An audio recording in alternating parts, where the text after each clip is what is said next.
welcome everybody. We're so excited. This is the second event in the event series called Voices in Design, Discussions for Social Change.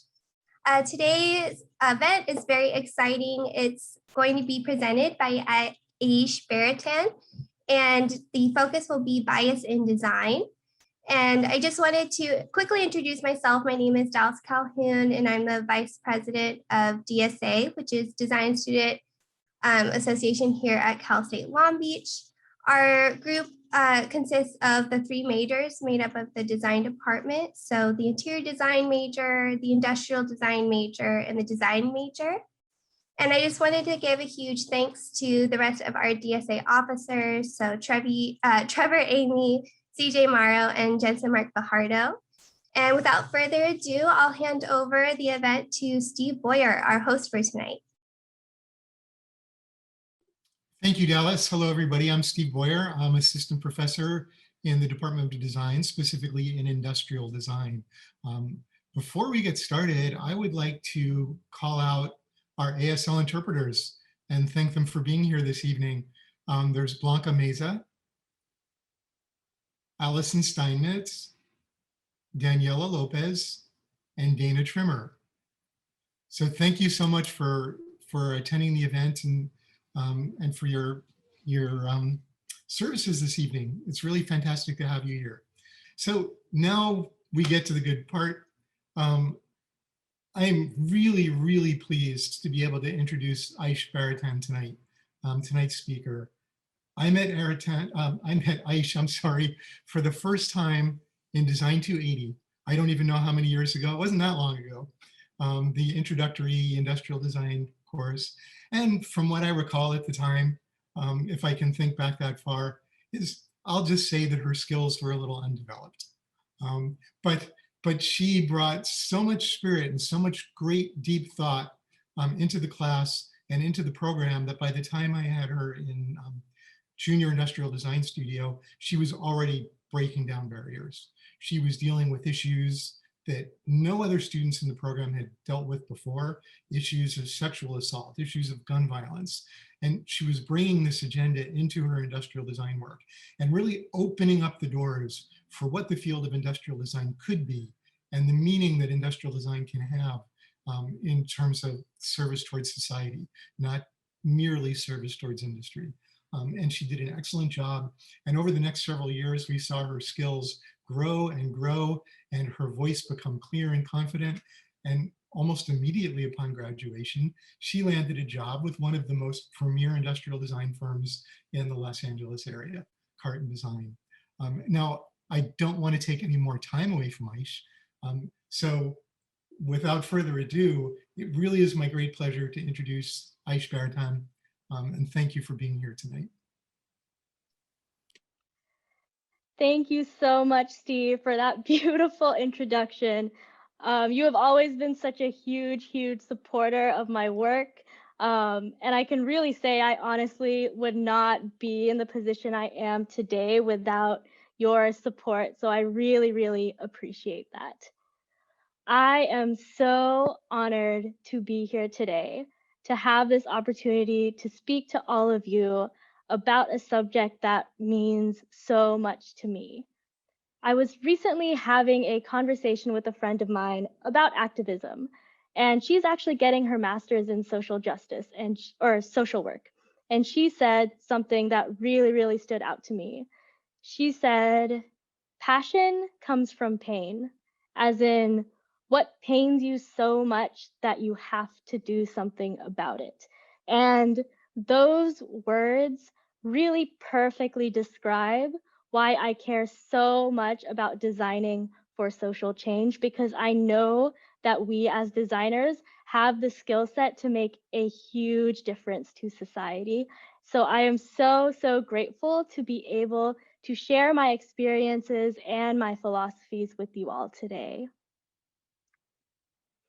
I am going to be focusing my presentation today on bias. This is a term I am sure we have all heard before many times, but it is generally described as a prejudice either for or against a person or thing, usually in a way that is considered to be unfair. So I'm not going to be getting into the deep psychology of bias, but I am going to be talking about how it manifests itself in our society, in design, and how we can then use design to start to combat it. But first, I would like to give just a little bit of background about myself. So I was born and raised in Oklahoma City by first-generation immigrant parents from India. I moved to Houston, Texas for a few years in high school and then landed at CSULB where I majored in industrial design. I graduated in 2019 and ever since I have been working at Carton Design. So I wanted to show these pictures to kind of showcase a consistency that I have discovered in my life. That is, I often find myself being demographically unique in whatever space I am in, whether it's being the only Asian student in a small school in Oklahoma, or being the only person pursuing a creative field out of all my friends in high school, or being one of the few women and the only South Asian person to graduate from industrial design in 2019, and almost all of the above at my current workplace environment. And I'm going to kind of come back to this later, but I just wanted you guys to have sort of an understanding of where I'm coming from and the lens I am looking through as I go through this presentation. So my journey to find industrial design happened by accident almost. I was always a really creative person. I was always interested in the arts and writing, but I always had a hard time really defining what I wanted to do with my life. And like a lot of people, I didn't really know what product design was. I remember being in my first shop class, watching Matthias mix paint and literally not having a clue what was happening. But I knew that I liked learning about design and I liked discovering it. I liked becoming better at it. And slowly and slowly, I started developing my skill set. But there was just one problem. I started to realize that I really didn't like products that much. Every time a professor would say, bring in your favorite product or draw your favorite product, I would have an identity crisis because I realized I didn't really have much attachment to products like that. What I really started to realize what I liked about product design was the intellectual challenges of problem solving. At my time in school, me and my roommates were living in this tiny apartment on the corner of PCH and 7th. It's right by a Jack in the Box and the Denny's. I'm sure you guys have been to that corner before, but it's not a great place to live. And almost every week, either one of us would come home with a story about being harassed, being catcalled, being followed just from walking to our car, from our car across the street to our apartment. And to me, that's a huge problem. And I'm sure every single woman in this room has had similar experiences, has had similar stories. So in my junior studio class with Steve as my professor, I decided to tackle the issue of sexual assault. Now, this is not really an unusual subject for designers to tackle, but the solutions usually manifest themselves in the forms of pepper spray or noisemakers or best practices for women to avoid assault. But there are very few solutions focusing on the actual problem. And while I was researching for this project, I came across a TED Talk by Jackson Katz, and he said, "We know how many women were raped in a year, but we do not know how many men raped women." And that quote completely reshifted my priorities for this project. I went in thinking I was going to design for women, but I realized that this is a men's problem, and whatever I'm going to design is going to be for men. But saying men are the problem to a group of men was challenging to say the least. I mean, I remember after a particular critique, my friend came up to me literally in tears because of the lack of compassion from the feedback we were hearing. I know students had to leave the room because they were uncomfortable with the discussions. A friend of mine came up to me once and said, it doesn't even matter what you design because men are never going to change. So just the fact that the innate reaction to this project was, well, I've never catcalled anyone, so I'm not bad. Or what if someone is falsely accused? Like, or you don't want to isolate the good men by making them feel guilty. Those are all signs of bias against women in the field. And the women in my class, eventually, with Steve's help, we had to organize a session outside of class and create kind of a space where we could share our experiences with the men in the class and where they could ask questions to us and on how they could become better allies. And that is when I really started to realize the power that design had, not just in the products itself, but just in the awareness of tackling an issue that is really, really important. So after that project, I went on to tackle several different problems throughout my career at CSULB, from reproductive rights to LGBTQ rights to police brutality, guns and mental health. Those are all problems I tackled and projects that were in my portfolio. But when it came time to, when graduation was kind of upon us, I remember showing my portfolio to someone and they looked at it and they said, I don't know if you're going to get a job with these projects. And so I kind of had to make peace with the fact that I need to find some other ways to apply my passions. And that is when I really started looking into bias and bias in design, and specifically bias in medical design. And that is when I really started to realize that our healthcare system is solely designed for white, heterosexual, cisgendered men. And if you are not part of that group, then I am sure you have some sort of story of when the healthcare system has failed you. My most recent example is I went to the doctor because I was having trouble breathing, and he told me that I was having altitude sickness because I got my period when I was in Denver 2 weeks ago. But in reality, I was having an allergic reaction. So that's just a small example, but I'm sure many of you have similar stories. And the grievances against marginalized communities in healthcare is really immense.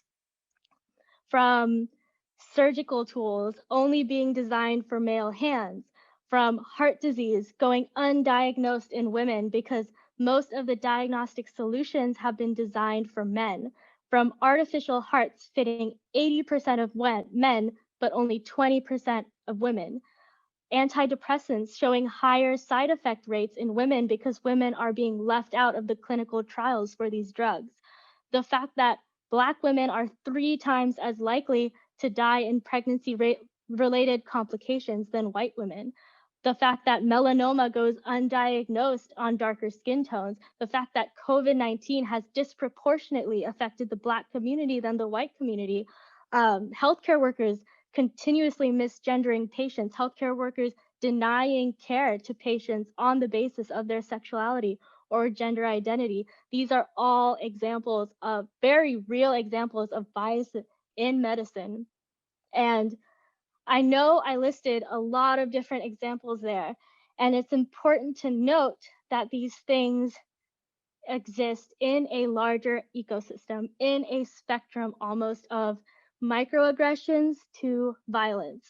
And when I first heard the term microaggression, I thought, wow, something that finally describes so much of my existence. And if you are in any sort of marginalized group, you know what that feels like. I mean, I remember my 3rd grade teacher asking me if my mom was an alien, or someone saying that I was only a feminist because I was young and in college, men talking over me all the time in meetings, men repeating the exact same thing that I say and getting credit for it. Those are all examples of microaggressions. And even though they may seem small and the people who committed them probably never thought about it again in their life. I mean, you saw my pictures from earlier. How many times does someone have to hear things like that to feel like they don't belong in a space, to feel like they will not be supported, to know that the healthcare system might fail them, that the legal system might fail them. So if they are a victim of violence, that they won't speak out, that they know that there is no hope for them because they know they will not be supported. And in the same way that these small instances contribute to a larger system of misogyny and white supremacy and so on and so forth, we have the power as designers to make small decisions in our design work that could lead to impactful solutions. And this starts by addressing bias within our current design process. So we all know the design process, right? This is supposed to be the product designer's bread and butter. Like we can do this in our sleep, right? But when it comes down to it, when you are under a time pressure or you have limited resources, it is so easy for bias to seep in throughout this process.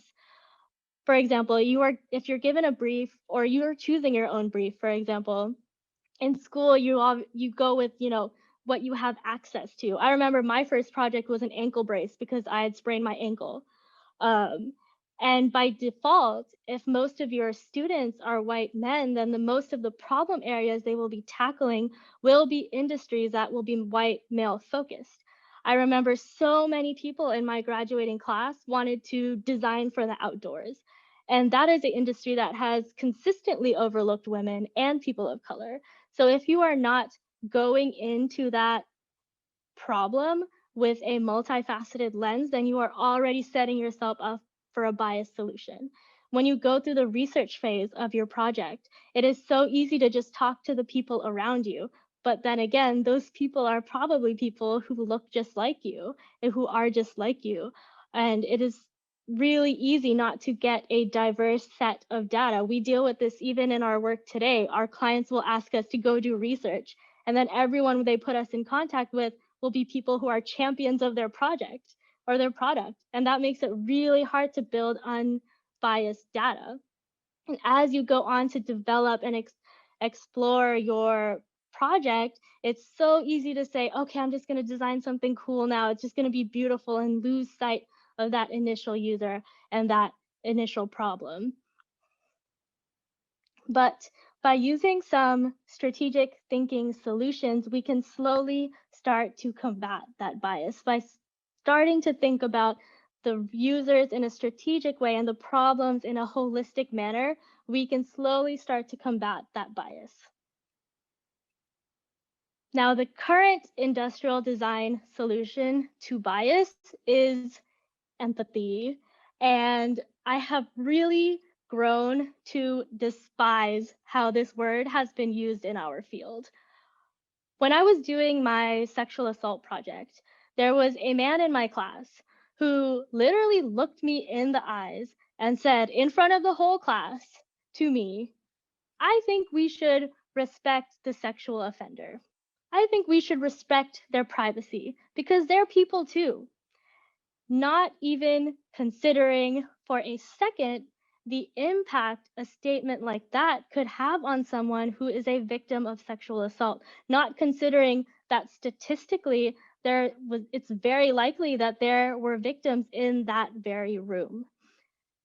2 months later, that person asked me to proofread his cover letter for a job at Google, and the first sentence was, "I'm an empathetic designer." So the irony of it all being someone who was very, very clearly biased thought that they were empathetic.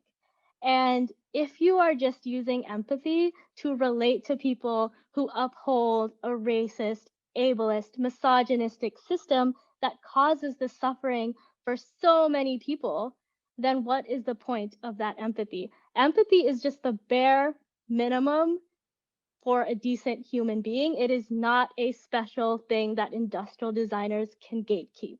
And what I am really saying is there are so many users out there besides these guys, right? And we all know this user. It's like the 30-year-old guy who works in a tech startup in SF. He has disposable income. He goes hiking on the weekends. And his biggest problem is that he sometimes spills his coffee on his way to work. And then you design a cup with a little grippy thing and a flippy lid. And you're like, great job. That was empathy. I solved the problem. But the reality is, the stadium is big, the world is big, and there are so many other people that you could be designing for that need your design skills. And I know it can seem daunting to think of all of these other people as users, but we have been taught to think that those guys are some type of ideal user, but that is definitely not the case. And by starting to implement a targeted approach to selecting your problems and thinking about users, you can start to build a holistic view of the problem.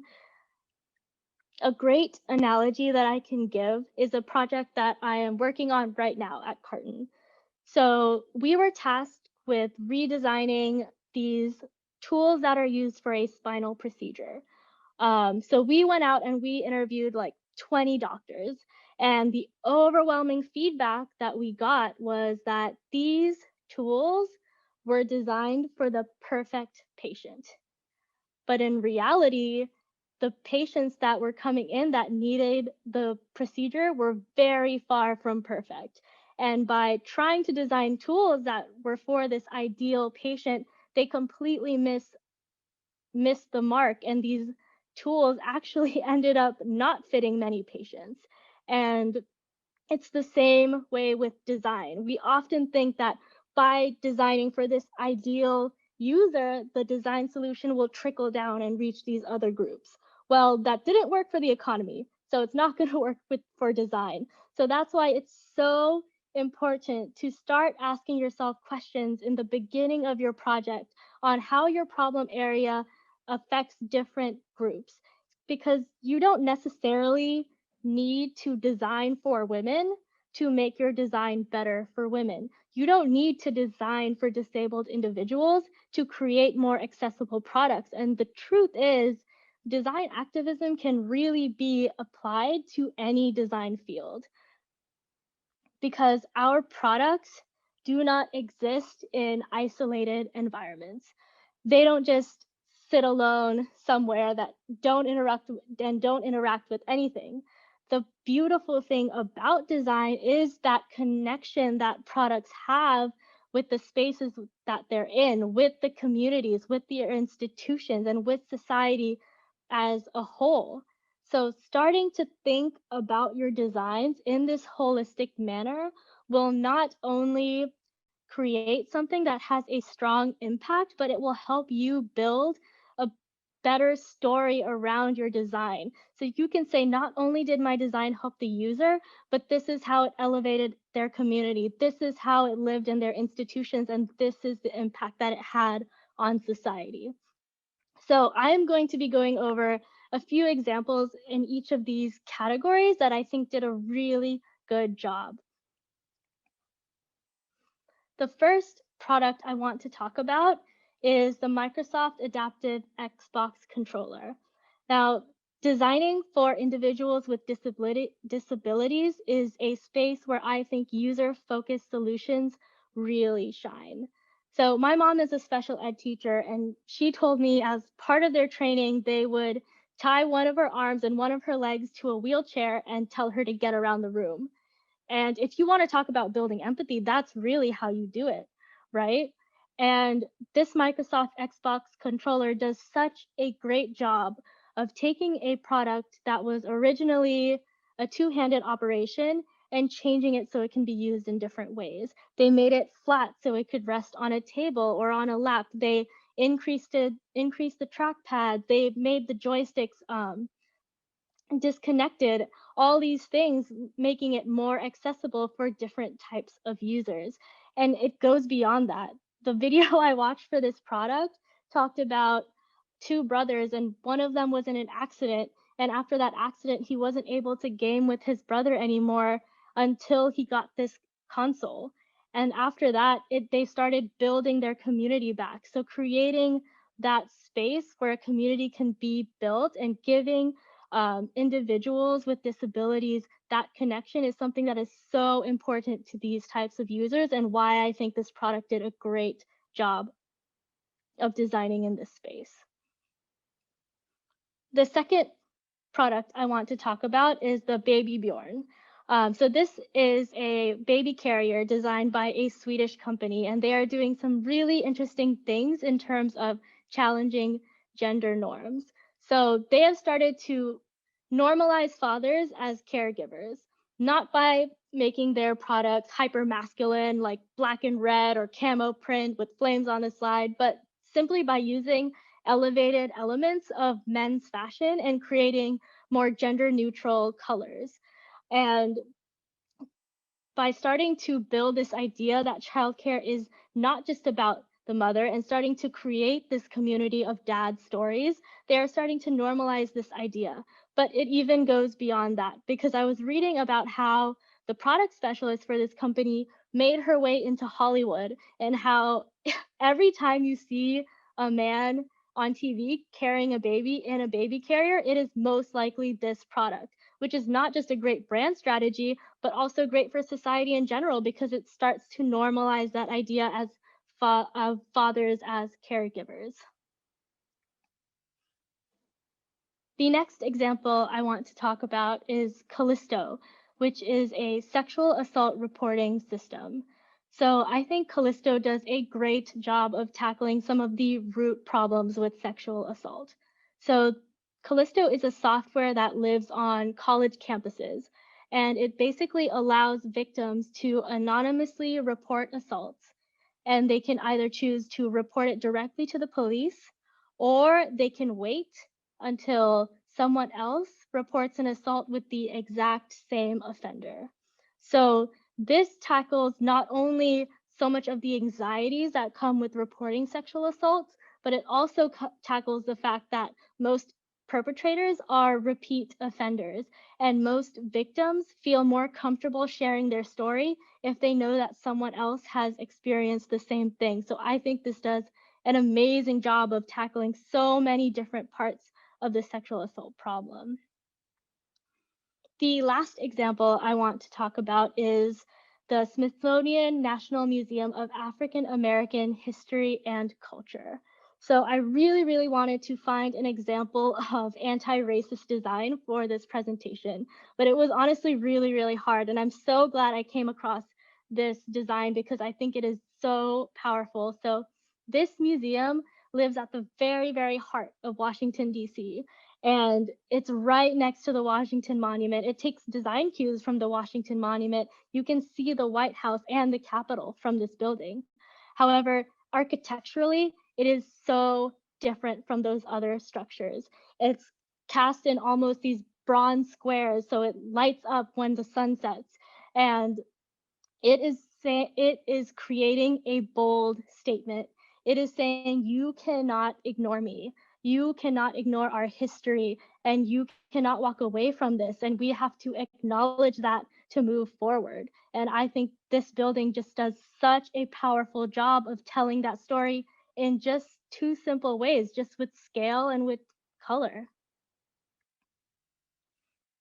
So looking at all of these examples, I've kind of identified some pillars of how to make a more inclusive design. So start designing at the margins. Think about whatever problem area you are designing for, and think about the people who have the least access to that industry. How can your design help them? Start with them.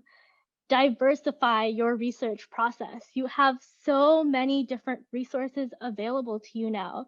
YouTube, social media, use those resources and try to create a diverse story, diverse user base. When you are exploring and developing your solutions, consider the fact that the world we live in is not inclusive. And to define what that inclusivity means, we have to look to ourselves to build that future. I had such a hard time finding examples of products that I really loved for this presentation.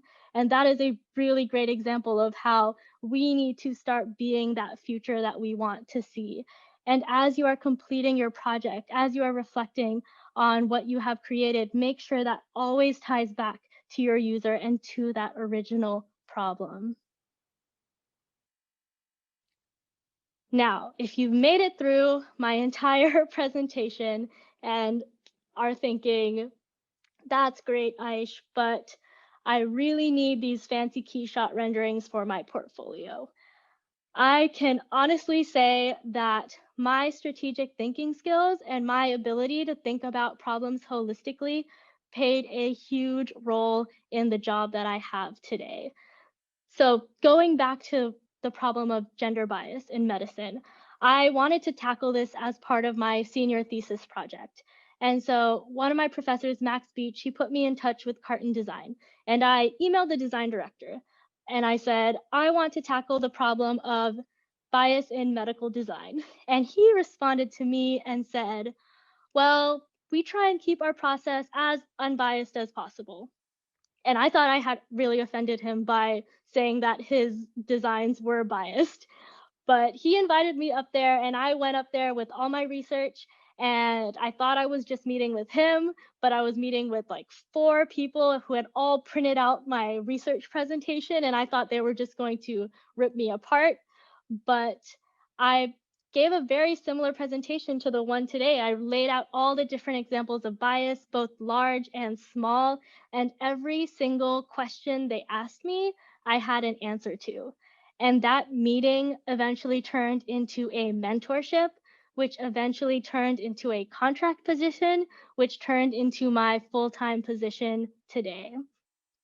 And for a very first project I worked on with Carton as a contract designer, it was for this huge Fortune 500 company that had a bunch of different products in a bunch of different spaces and used by a bunch of different people. And my boss gave us an assignment that was, we should start thinking about how all of these products look like, what all these products look like in a complete ecosystem. And I knew what that looked like almost immediately.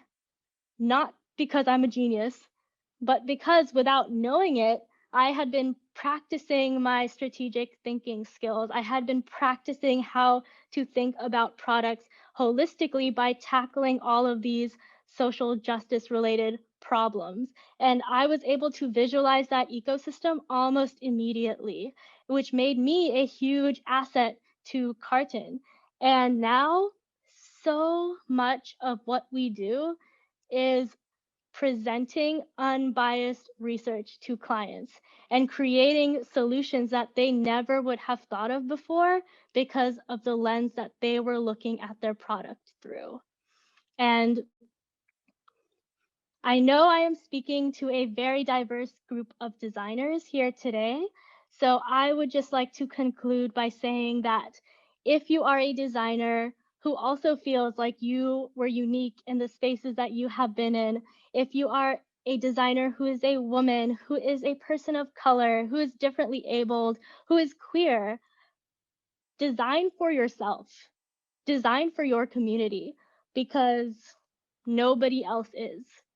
And if they are, they need your help, because not only are your experiences valid, but they are valuable.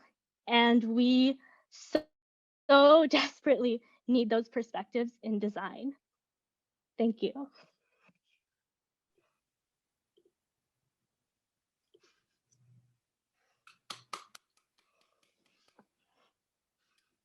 Aish, first of all, thank you so much. That was an outstanding presentation. What I'd like to do is open the floor to questions. Now you can either raise your hand and I'll call on you. You can put your questions in the chat window or you can chat me directly. So I'm sure you have a lot of feedback. There was so much to think about here.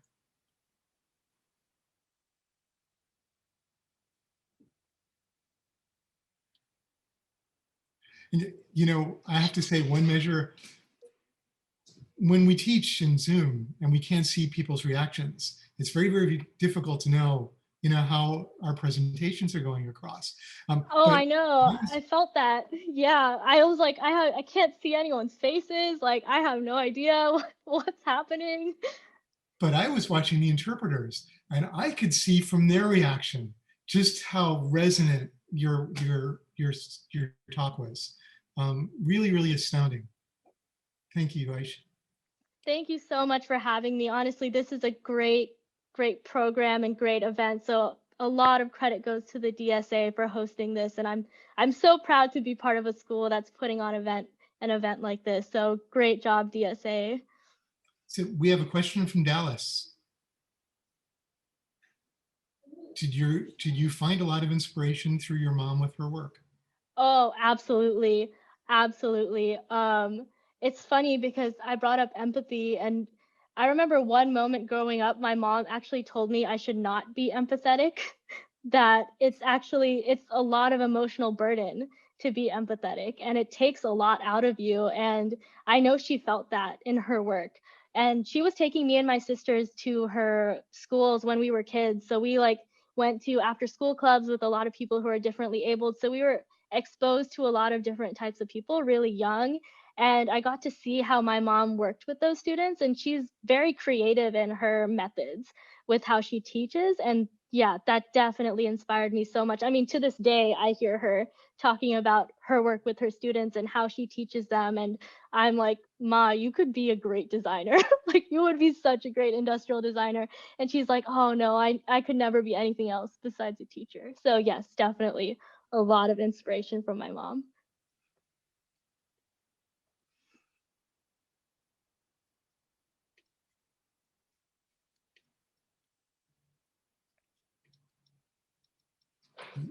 Um, I don't see another question in the chat or any hands, so I'm going to ask the next question.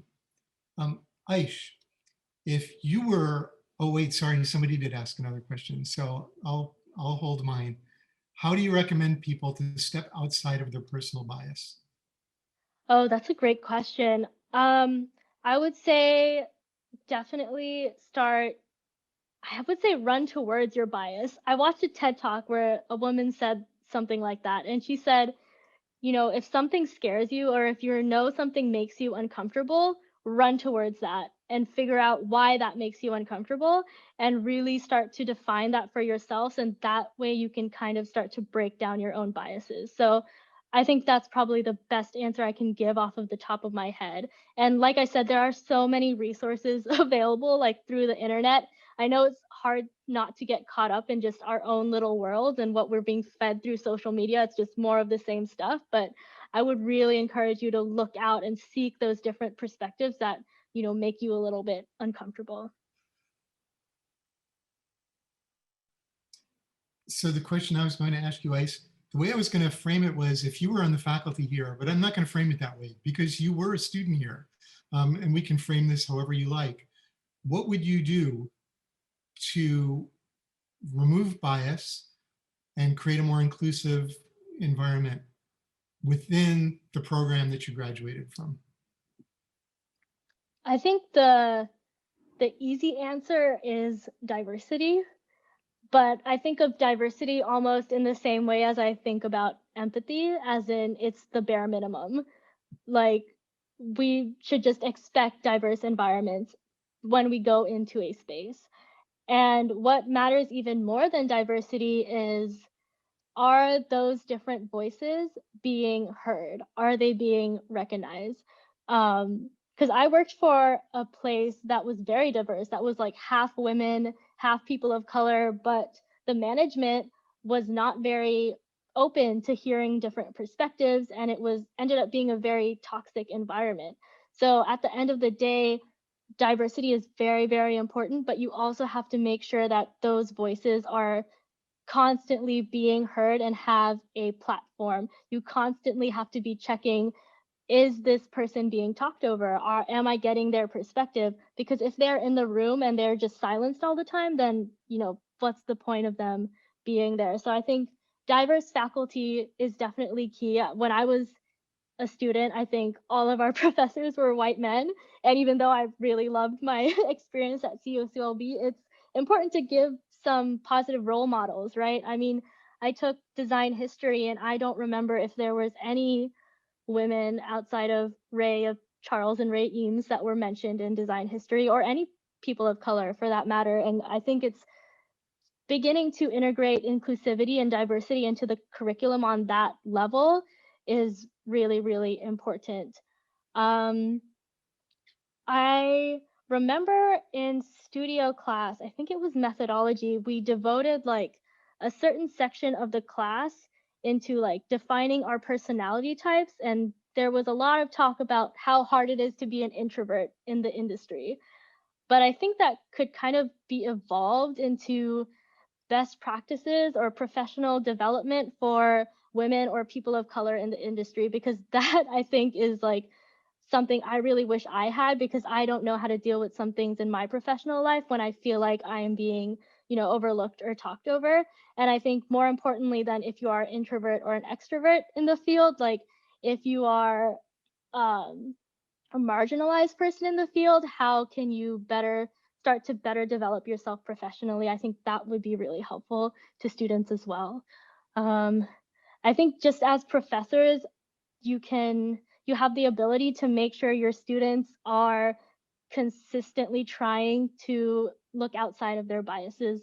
Like when you look at their projects, are they showing users who are diverse, and making sure you're encouraging them to look beyond what they have already? I think, looking at things like that in the long run could be very, very helpful for them and for their portfolios. And like I said, making sure everyone in the space, even if it is diverse, that they're being heard and that they're being elevated. Thank you, Aish. Another question. What are some tips or things we should do that you suggest for developing our portfolios? Oh, that's a great question too. That question is so hard to answer because it is so dependent on you and the field you want to go into. I remember my portfolio personally, like every single person I showed it to said that I had too much research. They all said nobody wants to see this much research. You need to like take it all out. The first person that said no, don't do that was the design director at Carton. He said, we love seeing research. We love seeing this process. Like, absolutely do not take this out of your portfolio. So play to your strengths, I would say. Like, if you know you're good at research, show that in your portfolio.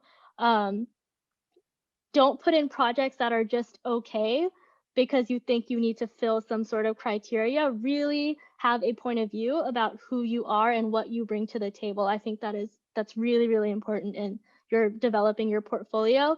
And just know that your portfolio will always be changing, and you will look at it in a couple of months and hate it, and you will work on it again. It's just a constantly ever growing process, and don't get too bogged down by that stress. Just know it's constantly evolving, and that's okay.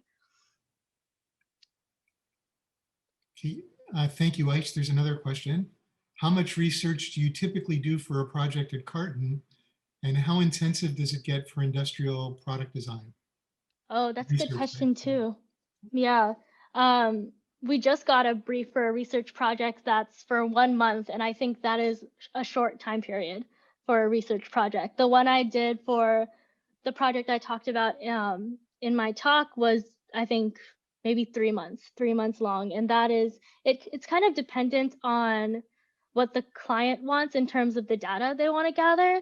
Sometimes they just want secondary research. Like we did projects for COVID-19 that there was so rushed because they just wanted to get their product out there because they just wanted to get their testing device out there, that we only did our project through secondary research. So I was trying to learn about PCR testing through YouTube videos. And that's, of course, really hard to do, but sometimes they will really, really have the budget to go and talk to doctors, interview them face to face, even do some field training. And those projects usually take a lot longer. And the one I was on recently was about 3 to 4 months, I would say. And that was research, gathering the data, and then also analyzing the data as well.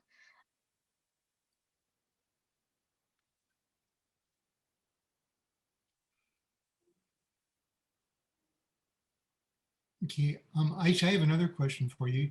You mentioned some of your own studio projects as being inspirational. Could you tell us about those projects? Sure. Okay. So the first one being the sexual assault project. So for that problem, I believe for your class, Steve, I went on to design two different things.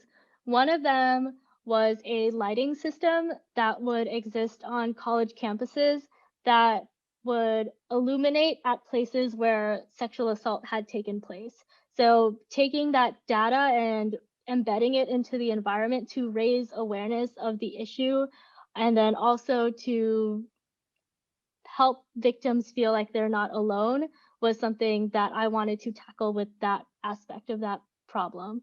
And I think the second part that I did was more dramatic and it was like a sexism detector for the workplace. So it was like an Apple Watch that men had to wear all the time that would go off every time they said something sexist. And yes, that is very dramatic. But if I had to evolve that idea, I would invent a Zoom plugin that would mute men after they talk for more than 4 minutes because that is a problem I've been having a lot at work. um, I'm trying to think of my other projects right now. My project on guns and mental health, that was a big research effort. I uncovered a statistic that said even though more women suffer from depression, more men are more likely to die from suicides. And I discovered that was actually because the method they were using were guns. So it was a very method centric problem, I guess. And that was a really hard project because it was so sad. I remember watching so many TED Talks of people going through mental health problems and talking about overcoming their suicides or family members who had passed away from suicide. And it was tough. And what I ended up learning was from this one guy who tried to end his life by jumping off the Golden Gate Bridge, and he actually survived. And he said, the minute my hands left the ledge, it was instant regret. And so that kind of started my project into the direction of giving someone a second chance. So I designed a gun lock that functioned in the same way you use a gun. So the locking system was like how you rack a gun. And then to unlock the gun, you actually have to pull the trigger. So it was giving someone the almost walking them through the suicide with but giving them a second chance at the end.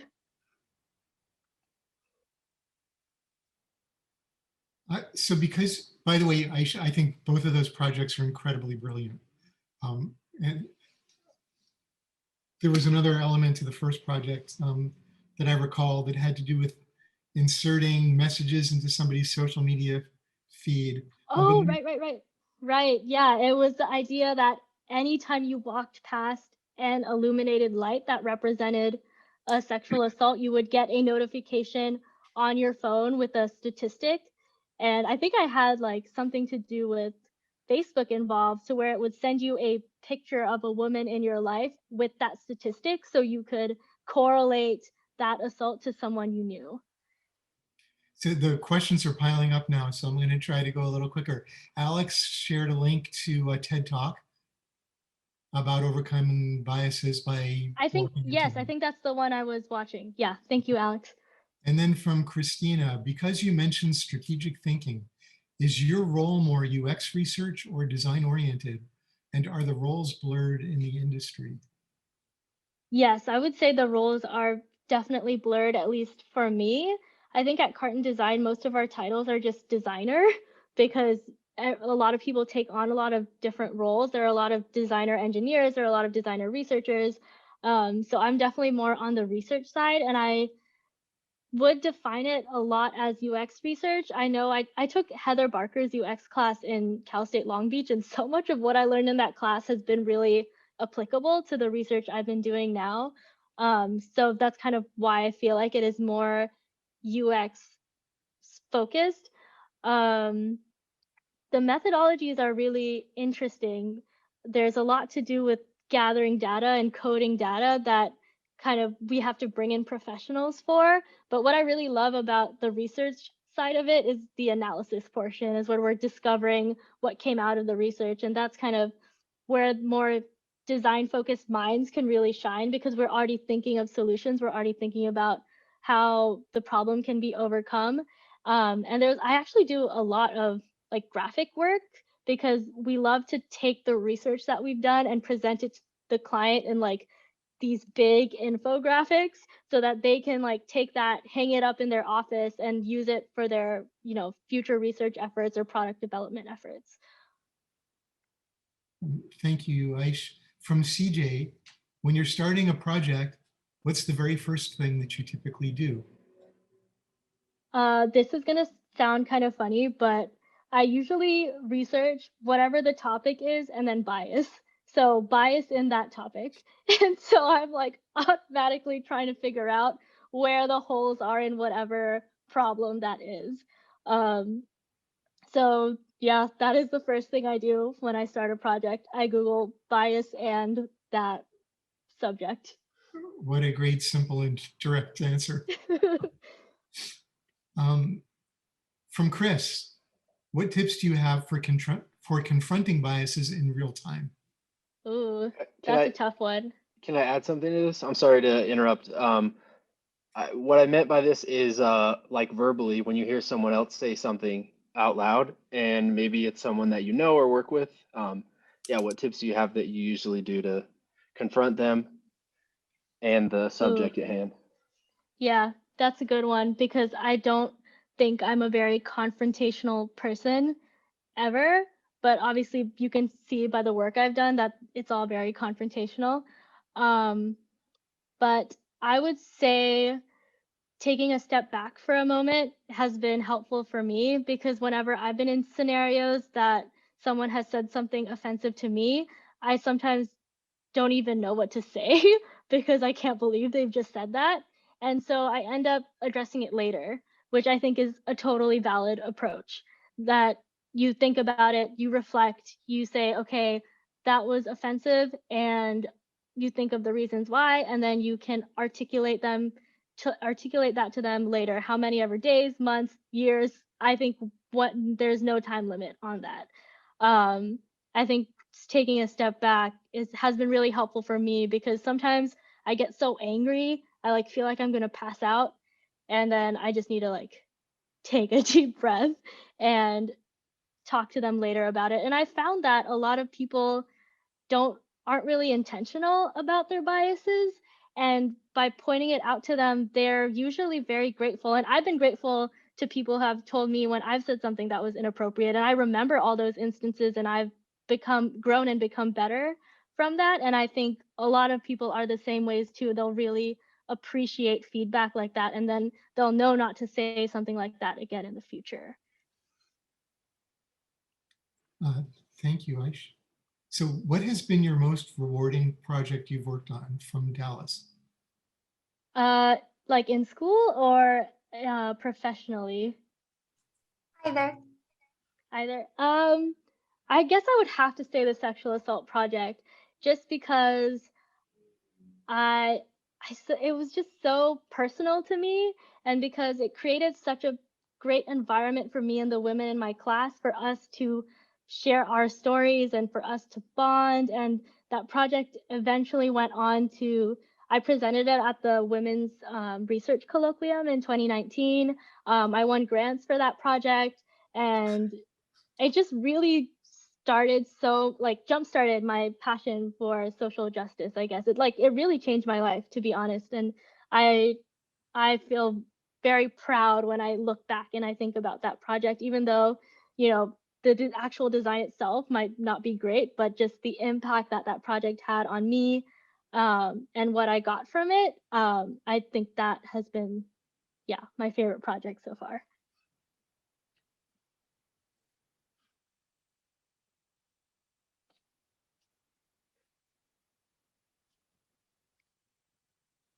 So I don't see any other questions. I'll wait a couple more minutes if people are shy or want to raise your hands.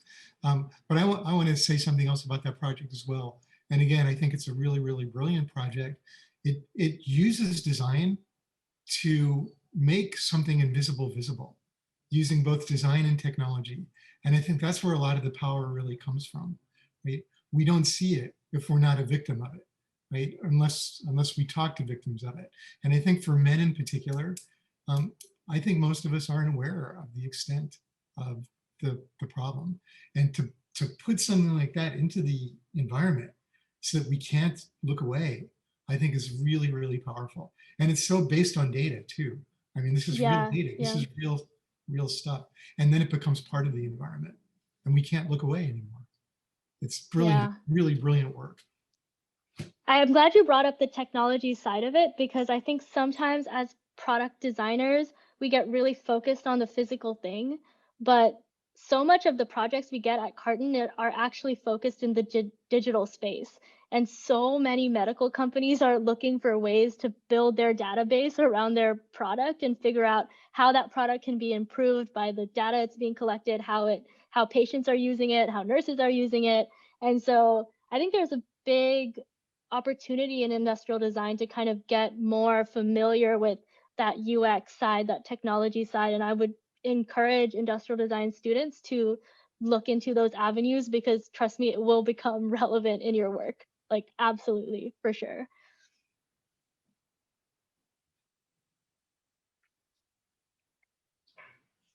So Aish, do you have kind of any parting words or anything you'd like to kind of add to your presentation, or words of advice or wisdom that you would like to share with the participants? I think I said it all. I really put it all out there. I think my conclusion really spoke to what I would like to leave people with. And I feel like I heard so much in school that design's not about you, it's about the user. But then I started to realize that nobody is designing for people like me, right? And that if you are someone who is marginalized, to use your design thinking skills to help your community, I think will have a really, really big impact. And I think it's really, really important work. One thing I would like to do is thank the DSA for organizing this really amazing event series. I think this is a very powerful and necessary thing that you're doing. And Aish, I'm so glad that you were able to come today. I think you gave an incredibly compelling presentation, and I hope you have the venue to continue to do this in the future. Thank you so much. Thank you so much, everyone, for having me, especially to the DSA. Yeah, I just want to echo what Steve said. This is a really amazing event series, and huge props to you guys. Shout out to you, Dallas, especially. You've been handling all the logistics from what I've seen, so you're doing a really, really amazing job. Yeah, thank you so much for joining this. This conversation was absolutely incredible, and to see your experience and your expertise on it was wonderful. Thank you so much. Right. Thank you, Chris. Thank you, John.